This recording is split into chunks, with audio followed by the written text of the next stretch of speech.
Hello, and a very good morning from wherever you are, whichever part of the world you are. In India, it's morning, so we will be diving into some English Premier League news because apparently Manchester United, after winning against Liverpool, have no such news coming in from their camp or any other players' camp because they have reportedly slowed down the chase for Anthony GAKPO, and I don't know if De Jong was ever considered, or I think we are still in the race for him, but there is no such big news coming in from him.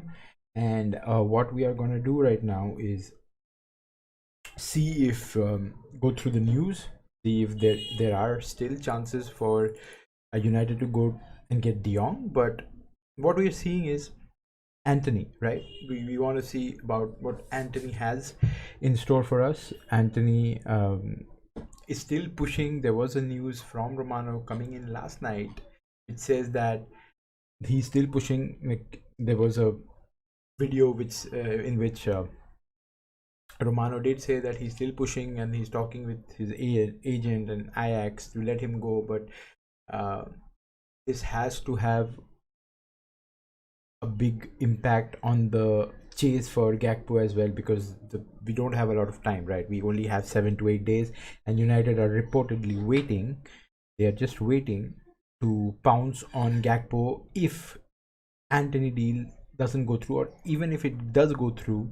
They need to understand the financials of their, they need to understand the budget that they can spend, and then they want to go ahead with Gakpo, because otherwise Gakpo would have been a United player by now, right? So I think the wait for Anthony is the only tricky part. They want, I think, the latest price tag that Ajax have put on Anthony is 94 million, right? 94 million euros. That is a lot of money, and I think it's not included with all the add-ons or bonuses or whatever. um, but 94 million is a lot of money to be paying for any Eredivisie player. The problem right now with Anthony is he's a good player, right? He's a great player. Whatever he's doing is for Ajax. Whatever he did for Ajax till now, he was really great with it. Good with the ball, good with his left feet. And it's been ages since I saw a like a left-footed winger for Man United. Last I think we saw Di Maria, but he wasn't that good at all. Like, at least for us, he wasn't that good. He's a great player, but for us, he wasn't that good, right? So if Anthony comes in, we get a lot of leeway, right? We get a lot of creativity on the wing. We get a lot of deliveries, I guess, on the wing. He has an eye for goal. That is a big plus. So we get a lot of advantages if he comes in. But again, we paying 94 million can be a bit too much. Also, we have seen Anthony going on strike, right, for Ajax. And what if in he plays well for us, maybe in 1 or 2 years he signs a 5-year deal, right? He signs a 5-year deal with United, and maybe in the next 1 or 2 years he feels that he's become better and he wants to leave the club. What happens then? He goes on strike for United, and we cannot do anything because we have to respect player decisions. Is that a thing? I don't know, because if he goes on strike for United, because he's already doing that for Ajax, so tells a lot about the attitude, right? Because at the same time, if you look at Gakpo, he's not doing any such thing. He knows there is interest from United. He has told the club that he wants to leave for United, but still there is no tantrums that guy is throwing. He's very professional about it. He's doing whatever is in his power to train with the squad. He knows about the interests. He's still working with the squad, and he's not sabotaging or boycotting anything, right? So that is one of the biggest things that I feel um, comes with Gakpo, but I'm really not sure about Anthony right now. We don't have such problems with Gakpo right now because he's not throwing any tantrums. But what happens when the same happens with Anthony? So that is a kind of tricky thing, because that says a lot about the player. At the same time, we saw Ronaldo. He made it.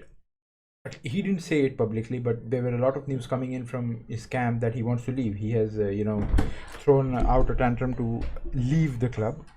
But then again, there was he did not choose to boycott or something. He chose to train. He's still training with the squad. Even if he wants to leave, he's still there. So the professionalism kind of seems to be lacking from Anthony, because he's doing a lot of other stuff. He's going on social media and posting about the Man United Liverpool game. He can do that, of course, but the professional part of it says that you should be playing with the squad, at least, or training. I know you want to preserve yourself. You don't want to get injured. You don't want to risk it for something that you don't want to wish to continue with, like the squad of Ajax. But there is a professional borderline, right? That you need to maintain. Anyway, so that is for Anthony. So we are expecting for something 100 million, something around 100 million euros, right, for Anthony, and that is too much. But anyway, if United want to pay it, then why not, man? Uh, I I think the next 48 hours, I think we also have a uh, we also have a news from European lad who's saying that the next 48 hours from now, I think it's one day ago. So I think in the next 24 hours we'll have a conclusion. I also wanted to have a conclusion, either yes or no. Just don't, the transfer window is taking way too long, for United to come up with decent signings. We just have, we haven't strengthened the positions that we wanted to. I think CDM is the only position that we have strengthened till now. Martinez and Malacia, after last performance only, they were a bit, we were okay with what they were or what they are as a player. Before that, I don't think there was a lot of reinforcement that we had. So one good game from Martinez and Malacia, we cannot just look past the fact that we were garbage in the first two games as well. So I think we still need to strengthen our squad, and these transfer deals need to be done ASAP. And the Glazers are trying to hold it off, or I don't know if they're having second thoughts or not. If we would have lost to Liverpool, we could have got Anthony the very next day. That is what I feel, because that is how the ideology of the Glazers have been. If you are if you are till the point that you're not in dire straits, don't spend money, right? So once we have in dire straits, I think we are going to spend money. So if we would have lost, then I think the very next day Anthony would have been our player, but that's not the case right now. Chelsea spending 60 million on Anthony Gordon. Honestly, I had no clue what the player was like. Like, I knew him here and there, but I never saw him, full-fledged playing. He's a player for Everton. I don't need to, watch Everton games. I don't watch Everton games, right? So I don't know what kind of player is impactful, not impactful. I will not have a comment on it, but they're expecting 60 million for Anthony Gordon, right? Everton, 60 million. And at the same time, I think there is also a news article that says that Everton are considering a loan move for Armando Broja from Chelsea. So there might be a swap deal, but not directly a buy. It's kind of a buy loan kind of a deal. So again, Anthony Gordon for 60 million. If Anthony Gordon can go in for 60 million, I think 100 million for Anthony from Ajax is, again, not a lot, right? But the transfer window has been a very fluctuating kind of a thing since Neymar went for 222 million, right? Something around that Gordon. So we never know which player will cost what. We have no idea of inflation right now in the market. So we cannot determine what is cheap and what is not.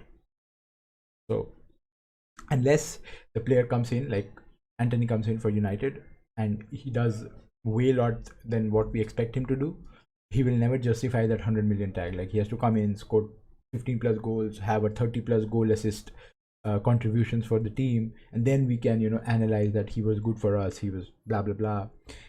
But anyway, I am a fan. I'm, not, if not directly a fan, then, but I like how he plays, and if we get him for whatever money that Glazers want to throw at him, I'll still be happy. But at the same time, I would want to end this video by saying Glazers out, and that is what I stand by, and that is what I'll always stand by. Even though if they spend 400 million in the next 7 days, I'll still be Glazers out.